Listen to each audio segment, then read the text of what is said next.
সোহান, আমরা যেমনটি দেখলাম যে মরদেহগুলো বোট থেকে ফেলে দেয়া হয়েছে এবং নিহতের পরিবারগুলো আসলে কি বলছে, কবে কিভাবে তারা বিদেশ পাড়ি দিয়েছিল এবং এই ঘটনা নেপথ্যে কারা আছেন, বিশেষ করে নিশ্চয়ই কোনো দালাল চক্রের মাধ্যমেই তো তারা গিয়েছিলেন।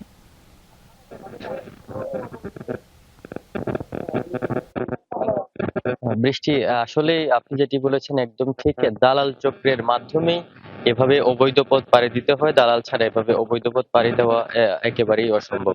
তারাও তাদের স্থানীয়, তারা যে গ্রামে থাকেন ঠিক সেই গ্রামেরই, জগন্নাথপুরের একটি গ্রামেরই দালাল। সেই দালালের হাত ধরে প্রথমে 4 লক্ষ টাকা দিয়ে লিবিয়া পাঠিয়েছিল। এরপর লিবিয়া গিয়ে পরে আরো 7 লক্ষ টাকা দেয়।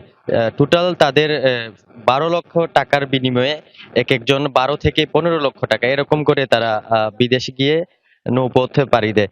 আমি এখন যে আছি জগন্নাথপুর উপজেলার শায়েকের বাড়িতে। তো শায়েক আরো 2 থেকে আড়াই মাস আগে লিবিয়া পাড়ি দিয়েছিল। 5 থেকে 6 বার চেষ্টা করে সে লিবিয়া যায়।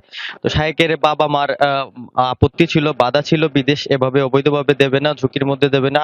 বাবা মার আপত্তি উপেক্ষা করে আজ গত 23 তারিখে সে ভূমধ্য সাগরে গিয়ে মারা যায়।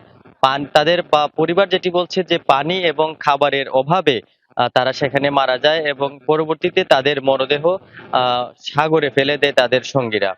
পুলিশের সাথে আমরা কথা বলেছি। পুলিশ এখন পর্যন্ত আমাদের সুনামগঞ্জে 10 জন মারা যাওয়ার তথ্য নিশ্চিত করেছে এবং পুলিশ বলেছে যে এখন খোঁজ খবর নিচ্ছে।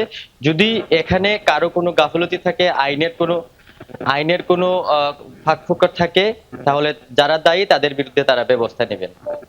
শুনছিলাম আপনার মাধ্যমে। ধন্যবাদ সোহান।